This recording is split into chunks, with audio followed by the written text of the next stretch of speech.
Hello birds, kumusta na kayo? Long time no see mga birds. Medyo matagal ding tayong di nakapag-upload ng tutorial video sa pagtatahi. Pero sa videong ito ay gagawa tayo ng dumpling bag. At ito ang mga kakailanganin natin. Una, ang mga pattern. Alam nyo ba na ang bag na ito ay meron lang 3 pattern? Napakadali lang nito guys. Ngayon mga birds ay sisimulan natin ang pagraraya ng ating pattern. At ang gagamitin nating fabric ay Cordura. At sa puntong ito ay uunahin natin sa pagraya itong maliit na danggan-danggan, hihihi, at hindi na tayo nagpadigay-dugay pa mga birds. Sinugdan na dayon natin ang pagbaglis-baglis, temanan lang natin mga birds nga kailangan natin ng 4 pieces kabuok nito. Isunod natin mga birds itong kanyang body part, sa pattern na ito ay kailangan natin ng 2 pieces kabuok. At hindi na din tayo nagpadigay-dugay pa mga birds. Pinaspasan na din natin ating lihok para mauman dayon ang ating trabahoanan. At isunod naman dayon natin itong sunod nga next pattern mga birds, itong pinataas na square, sa English, rectangular square, hihihi. At lalong hindi na tayo nagpadigay-dugay mga birds, papasan gihapon natin para makasugod na tagtahi. Pero dili pa diay, mag-cutting pa man diay ta mga birds, pero Aaron madali, papasan gihapon natin ang pag-cutting, wala na tayong pagdugay-dugayan pa.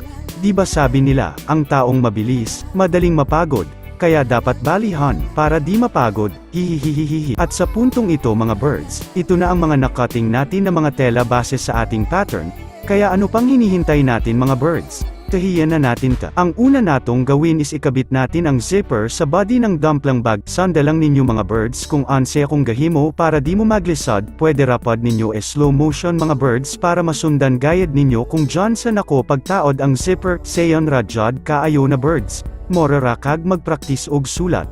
Hehe, joke ra birds, ang Pekka's body part mga birds, same ra gihapon inyong buhaton kung Johnson ako pagtahi ang ona nga body part. Ganyan lang kasayan mga birds. Ang sunod naman natong himuin mga birds, is botangan natin ang slider ang zipper nga gitahi natin ganina. By the way di ay mga birds, ang sukod sa zipper ay ng atong gitaod kay number 8, depende lang ninyo mga birds kung anse kadako inyong gamiton, it's your choice, ladies choice. Inyo ra nang ipasulod diha mga birds, pero ayaw ilahos kay matangtang ragi hapon ang slider, basin makakanta kag ting ting tang tang tang, hihihihihi.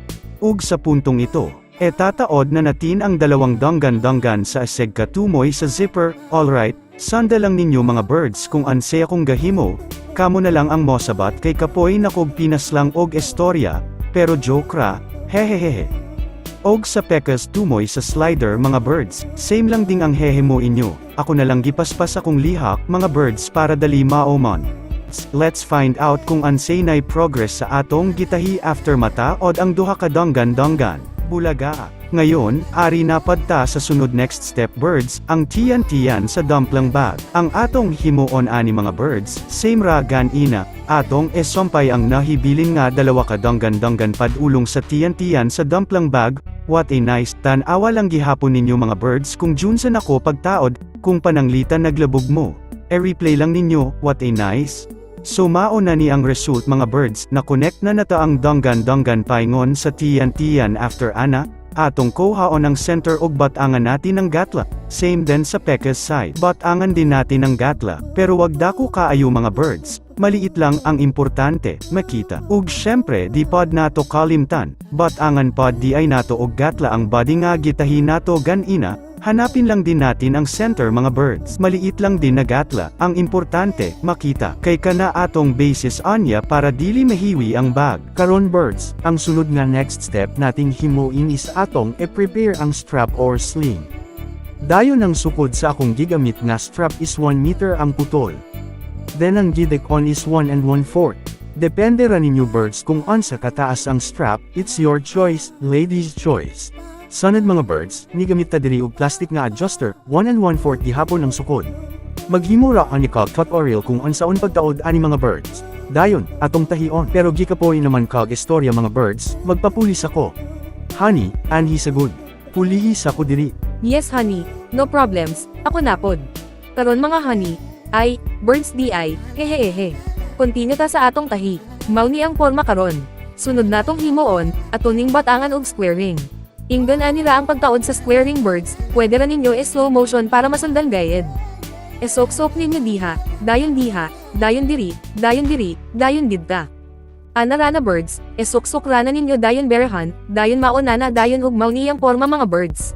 Sunod natong next gawin, is itong plastic square ring. Nakikita nyo ba ito? Magpopotol muna tayo ng strap at ang kanyang sukod is 4 inches kilograms. At wag kayong maguguol mga birds dahil meron namang sukdanan itong lamesa ng sewing machine. Gantinggan na natin mga birds, at eto na ang 4 inches na strap, at isusaksok na natin sa square ring. At pagkatapos masuksok, ay ating itong dadagkutan, para damaykit sila sa isa't isa. Taran. Walang kabuhay-buhay ang taran.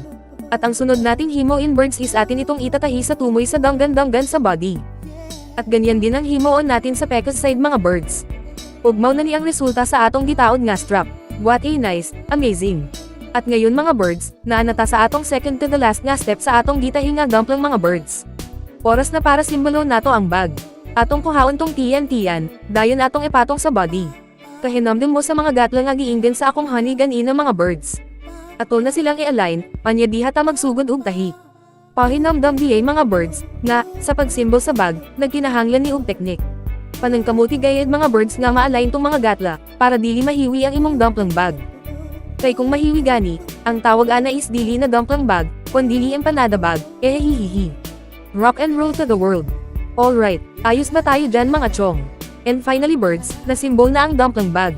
Pero wala pa na mabali, before nato balihan mga birds, atosan ng gantingan ang kilid kay batangan pa nato na og binding. Ug karon mga birds, magbinding na ta, nagamit ta diha og 3/4 nga nylon strap. Nagamit pad ta og folder mga birds, pero pwede ra pad na kamot-kamoton pag binding. Pero nindot kung naay folder, kay dalira. Sagdan na nato mga birds, hindi na tayo magpadogay-dogay pa, hehehihi. Fast forward, paasok.